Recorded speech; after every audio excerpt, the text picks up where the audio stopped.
Hello everyone. Welcome to today's video. My name is Lucas, and if you don't know me, I talk a lot about different framer topics, different web design topics. I'm particularly a very big fan of Framer, and I build a lot of projects in Framer, especially advanced Framer projects with dynamic CMS and with user authentication and so on and so forth.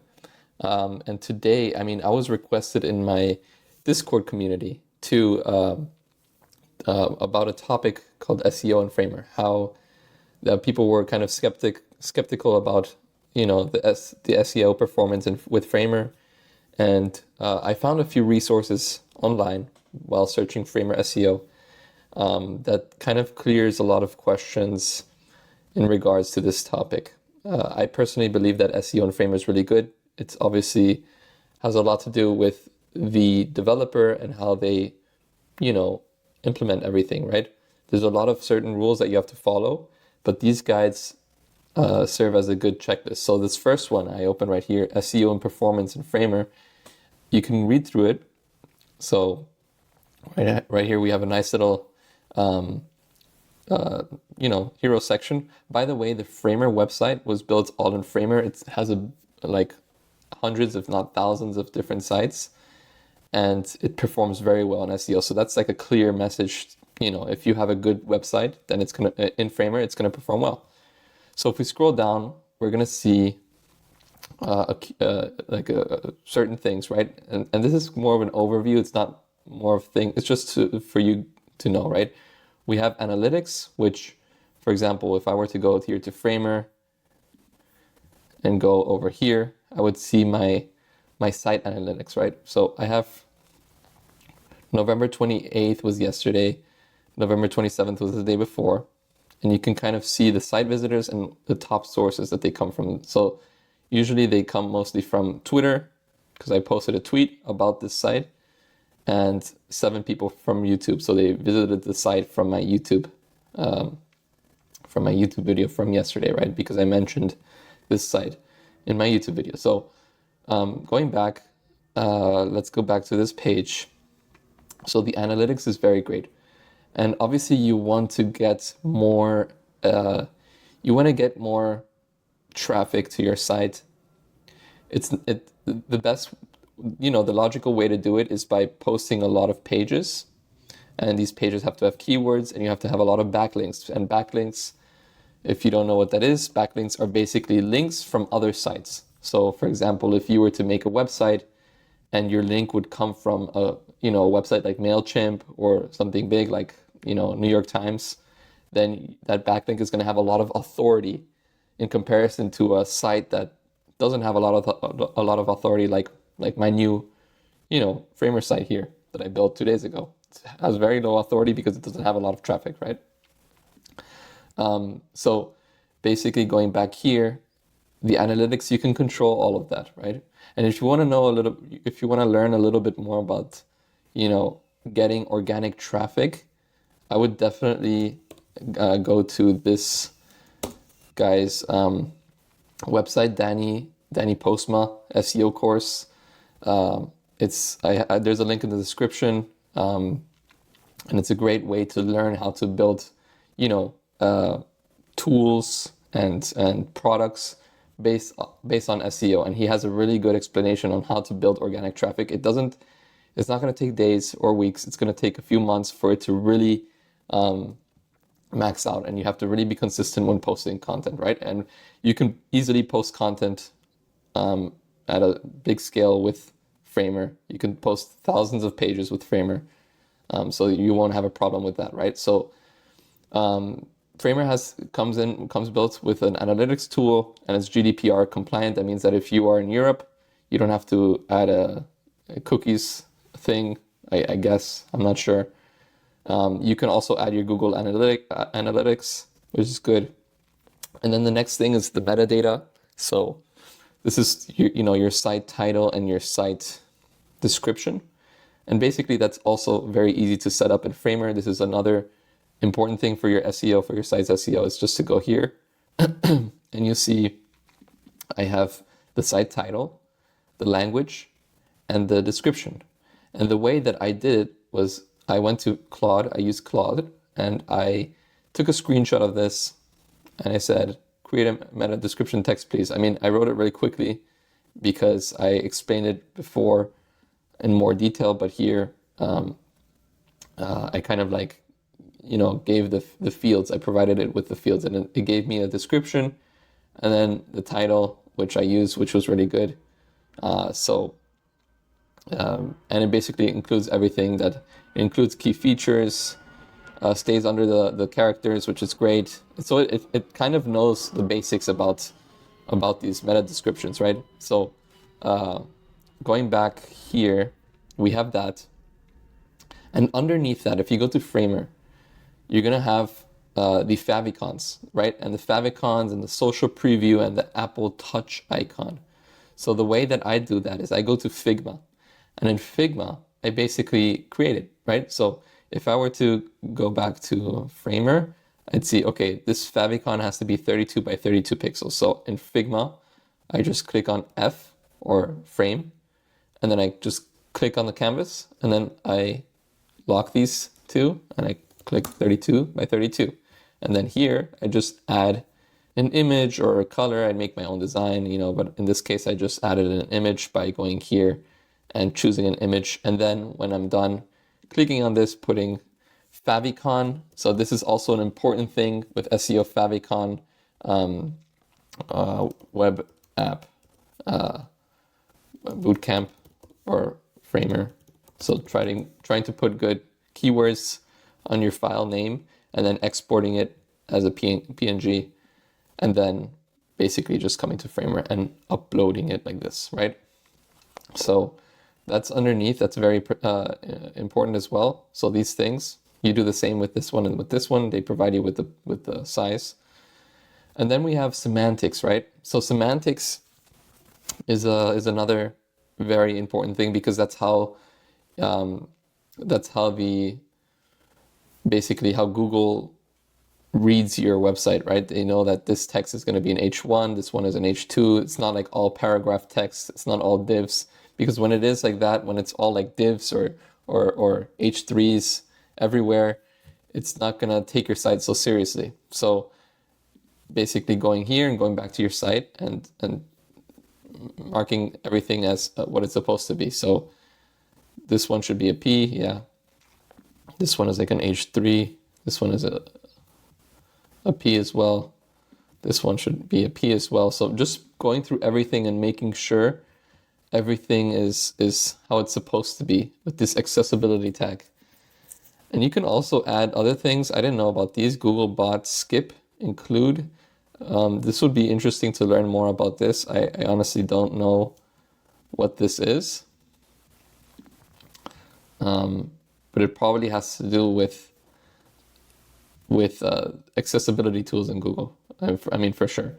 So just going through everything here and seeing what the different accessibility tags are, right? And making sure that everything has that, right? So those are the semantics. And then we have the accessibility when it comes to images.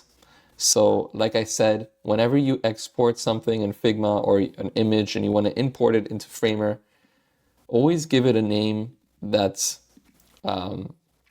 has to do with that image. So this is going to be a favicon for this specific bootcamp that I'm promoting in Framer, right? So I have to label it like that. And then if I want to do something like, for example, this image, this is going to be a designer explaining his concepts to the computer, right? So something like that.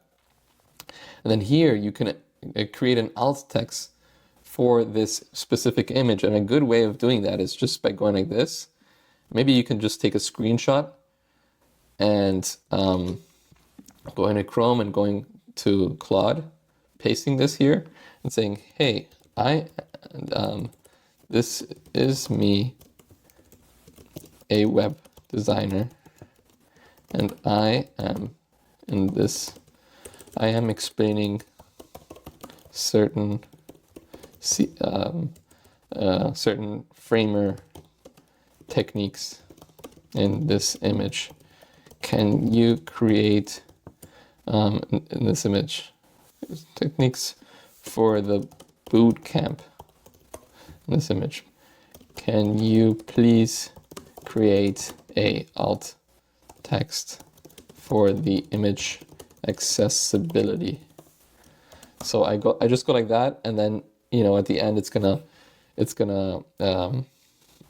answer something for me. But in the meantime, I can just click this as well, click this, and then go back to Claude and see if it's ready, and just scroll down, and yes. So a web designer in a black shirt, t-shirt gestures with his hands while explaining framework techniques at his desk. I think this is already enough. Yeah, this should be enough. So we can, I don't even know this question, but how long should image alt text be, right? How long should image alt text be? 100 to 125 characters, right? So alt text should convey the image. So this should be around that, right? Maybe even less. So we can just put these 2 sentences, for example, and then just go like this.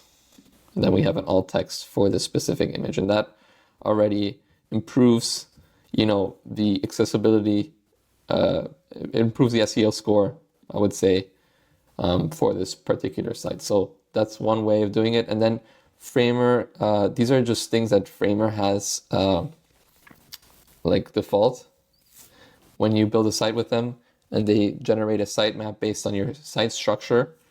They also have lighthouse scores. So if you go down and you want to read more about this, you can scroll down and see here. So using the latest web technologies and performance optimization techniques, Framer outputs websites that score well on Google Lighthouse, a popular performance analysis tool used to evaluate the quality of web pages. Right, so you can read more about this. You can even read the Lighthouse manual to see how that really works. But let's not get into so much detail with this, because there's another basically document that I want to go over. But they have also server-side rendering, which is great for SEO, and the hosting is very fast, right? If we go to the next document, which is Guide to SEO Features and Tools, this is a little bit more of a detailed checklist to go through for your site. So like we just said before, add meta titles and descriptions. So there's even a tutorial for this, but this is quite simple. I mean, I just explained it in this video. We have to add keywords. So in the past, people added keywords in a specific section to manipulate search engines. However, search engines now ignore these keywords. Instead, they analyze all the text on your website. So now the search engines are smarter. So basically, your site has to tell a good story, right? Your site has to make sense. It can't be, if it's going to be a very like marketing site with marketing phrases like, oh, buy now, buy here, because we are the best. No, you have to like tell a story and try to, make the people that actually visit your site want to stay in the site. So use keywords. Keywords are just like a tool that you can use that help your site rank, but basically they have to combine with the whole content of your site, that it's going to be something that people want to read and actually go and search into other pages of your site, right? So, and another thing, CMS, so CMS detail pages, right? These are like blogs or articles or documentation. So this is huge for SEO. I would say this would be like, because everything that we just covered previously in this video is like the basic setups, right? So we covered like semantic text and elements and the alt stuff and other stuff, but the CMS thing is really big, and that's why I kind of like really promote this in a lot of my videos, not only because it's a very powerful tool that you can use for business opportunities, but also for organic traffic, right? Because, for example, this guy that does the course, Danny Postma, all of his products are based off of SEO keywords. So he finds one keyword, like for example, AI tattoo generator. He builds an AI tattoo generator, but then he, off of those, off of that main keyword, he builds like tattoo ideas, tattoo artist near me, hand tattoo ideas, foot tattoo ideas, and like all of those are like main category pages, and then underneath those category pages are like all the tattoo ideas, or the artists near you, or influencers or whatever, and they all like go towards his tool, right? So that like all these different people are searching for these different keywords, and then they're going to you. So that's how CMS would be a great tool to do something like that, because you can't be just building a new page all the time and putting like AI generator, or tattoo ideas, or tattoo artists near me. No, the best way is just to create a CMS out of it, and there you just put in the information and post it. Put in the information and post it. So you don't have to create the layout of the page all the time. It's just constantly, like every day, you just put in more and more, maybe 5 pages a day or something, and eventually you have a big website with a lot of traffic going towards your main product, right? So that is the main thing I would say when it comes to SEO, to organic SEO, is that you're creating content, people are visiting that content, and Google is ranking you high because people are visiting different parts of your website. You're legit, and people want to rank you high because the Google wants to rank you high because people are visiting and they're staying in your website and reading this different type of information, right? So the more traffic that you get, the better ranking that you get. Even though some people might not visit your site for a long time, it's still gonna rank because you have a high traffic, right? So CMS is a really good thing. There's another good example of CMS. Like there's like pages like Hostinger. So if you were to search, why I'm building a WordPress site, for example, this is something that I searched like a couple months back. But why am I getting this white screen when I go into my project? And then they have basically like an information hub, right? So this is also a really good idea. Maybe you don't have a product, but you have like a service that you want to provide, and you have like an information hub to answer questions to potential clients and to people that are just curious, right? So maybe you can do this, but for Framer, right? Framer SEO, Framer e-commerce. Oh, okay, I go to e-commerce. What are like the main topics that people search for? Maybe we can just pick a random one. How to price a product. How to price a product if I make a new e-commerce store.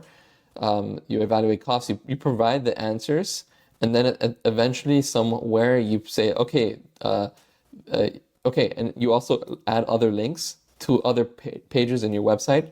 So you're creating basically like a network of pages, and then eventually you're going to lead them to a product of yours, right? So if I were to go here, for example, what would come here in the conclusion? Your product branding. Product branding is another blog page. And I go here, and then, color psychology. What is this? Okay, this is like an external page. It's also good to add external pages. And then example of strong product branding. So these examples are built with their tool, with the website builder. So boom, you can add a link to Framer with your affiliate link, right? So that's just, an example of what you can do. So that's basically it. Another thing that I just saw here was with the poster. Like, ensure your videos have a poster set. So if you have a video that's on the website and it's playing automatically, and you have the URL, or you uploaded the actual file to your page, make sure that it has a poster and that this poster has alt text, I guess. So there's also this JSON LD. I haven't really heard of this, but we can take a look at this. CMS variables, ensuring unique structured content for each page. So this is another interesting thing. So structured data is an essential tool for enhancing SEO, as it allows search engines to comprehend the details of your web page more effectively. This standardized format classifies and provides specific information about a page's content. For instance, a recipe page may include structured data outlining ingredients, cooking times, temperatures, and calorie counts. Google Search Central emphasizes the significance of structured data. Okay, so it's basically to structure your data in a way like this, where Google can clearly read it. This is an interesting, topic as well. Maybe it's a good topic for another video. But yeah, this is just like a quick overview of SEO for Framer. And basically, yeah, SEO for Framer is really good. You just have to, do the work as a developer. It's not going to be, quick and easy. But the tools are there for you to make it great. So yeah, I hope you guys enjoy this video. Please like if you like the comment, if you like the content. If you didn't, please comment why, and I'd love to talk to you about how I can improve. But yeah, thank you guys so much for joining us today. Hope you guys have a wonderful day, and bye-bye. Thanks.